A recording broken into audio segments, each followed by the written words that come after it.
성공하기 위해 많은 노력을 해야 한다는 사실을 바꿀 수는 없다. 하지만 당신이 목표보다 시스템이 지닌 힘을 제대로 깨닫는다면 성공에 따르는 대가는 적어질 것이다. 안녕하세요. 나에게 힐링책입니다. 오늘 소개해드릴 책은 딜버트라는 만화로 유명한 스콧 애덤스 작가의 더 시스템입니다. 자기 계발서를 읽어보고 싶지만 어렵다고 느껴지는 분들께 꼭 추천드리고 싶습니다. 왜냐면 너무 웃기고 재밌기 때문입니다.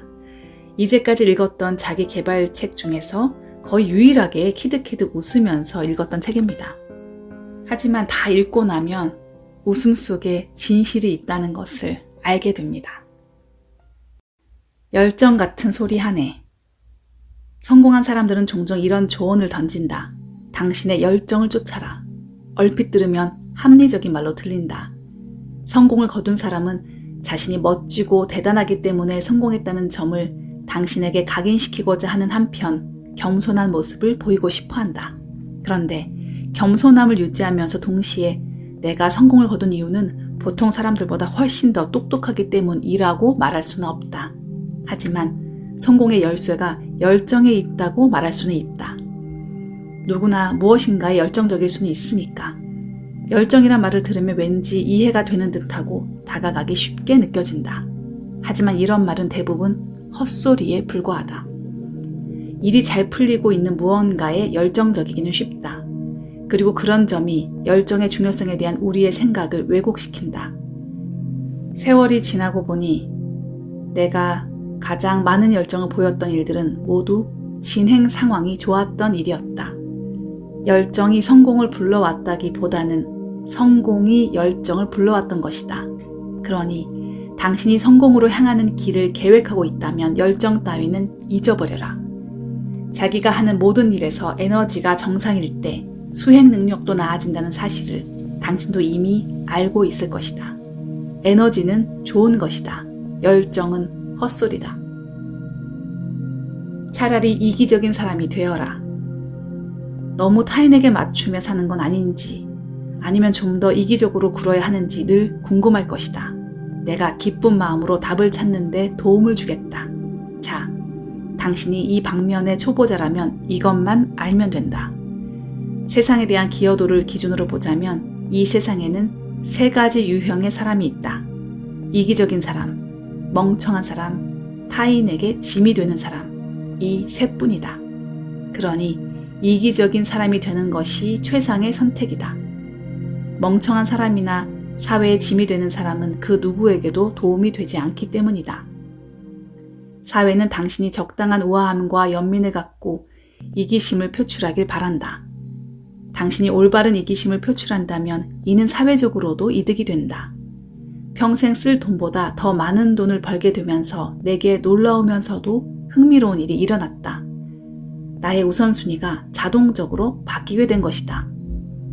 일단 개인적 욕구가 충족되자 내 생각은 더 나은 세상을 만들 수 있는 방법에 대한 고민으로 자연스레 쏠렸다. 건강한 시각으로 바라본다면 이기심은 힘겹게 노력하는 당신에게 반드시 필요한 전략이다. 당신이 이기적인 목표를 밀고 나가고 그리고 목표를 달성한다면 그때 당신의 관심도 외부를 향하게 될 것이다. 나는 당신도 그 비범한 기분을 느끼게 되길 바란다. 에너지 레벨을 높이는 비밀 7가지. 4번째 비밀. 청결함이 에너지에 끼치는 영향. 사람마다 청결의 기준이 다르겠지만 어쨌든 청결함은 에너지에 영향을 끼친다. 어지러운 방을 치워야겠다는 생각은 더 중요한 일에 쏟아야 할 에너지를 흐트러뜨린다. 물론 더럽거나 지저분한 방이 모두에게 똑같은 영향을 주지는 않는다. 물건이 제자리에 있지 않으면 못 견디는 사람이 있는 반면에 돼지우리 같은 환경도 개의치 않는 사람도 있다. 내 경우에는 사무실을 깔끔하게 정리하고 잡다한 일들을 처리하고 나면 머리가 맑아지고 에너지가 넘치는 기분이 든다. 당신의 주변을 깨끗하게 정돈해 보길 바란다. 업무 공간을 깨끗하게 청소한 후에 지저분했을 때와 당신의 기분이 어떻게 달라졌는지 느껴보라. 방이 깨끗해지면 당신의 에너지도 올라갈 것이다. 성공으로 이끄는 15가지 기술. 성공 기술 1. 사람들 앞에서 말하기.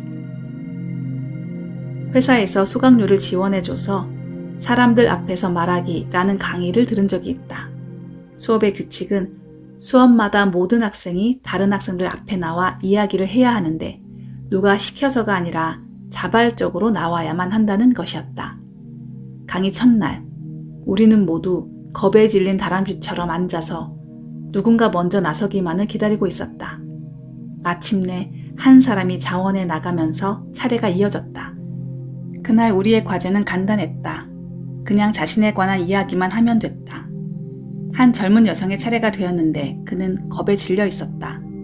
에어컨이 켜진 강의실은 시원했지만 그 여성의 이마에서 쏟아진 땀은 뺨을 지나 카펫을 적셨다. 그가 입을 때려 노력하며 내면의 악마와 사투를 벌이는 고통이 우리에게 고스란히 전해졌다. 그는 들릴 듯 말 듯 겨우 몇 마디를 내뱉고 자리로 돌아갔다. 패배감과 굴욕감에 무너져 내린 듯 보였다. 신뢰는 죽은 듯이 잠잠했다. 그때 재미있는 일이 벌어졌다.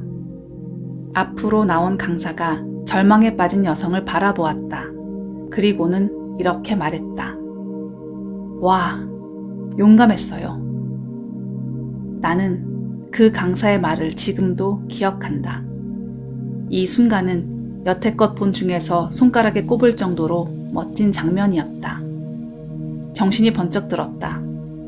그 자리에 있던 나를 포함한 20여 명의 학생은 방금 그 여성이 발표를 완전히 망친 데다 모욕감에 휩싸여 무너지는 중이라고 생각했다. 당사자도 같은 생각이었을 것이다. 그러나 용감하다는 단 한마디로 강사는 상황을 완전히 뒤집었다. 강사의 말이 옳다는 걸 모두가 알고 있었다. 우리는 방금 좀처럼 보기 드문 한 사람의 용기를 목격했고 그것이 그날 수업의 핵심이었다. 강사의 말 한마디가 그의 어설픈 발표를 용감한 행동으로 바꿔놓았다. 그러자 모든 것이 달라졌다. 긍정은 단지 기분이 좋고 나쁘고의 문제가 아니다. 긍정은 말 그대로 당신의 뇌를 개조하고 당신 주변 사람들을 변화시킨다. 마법과도 같다는 말은 이런 걸 두고 하는 말이다.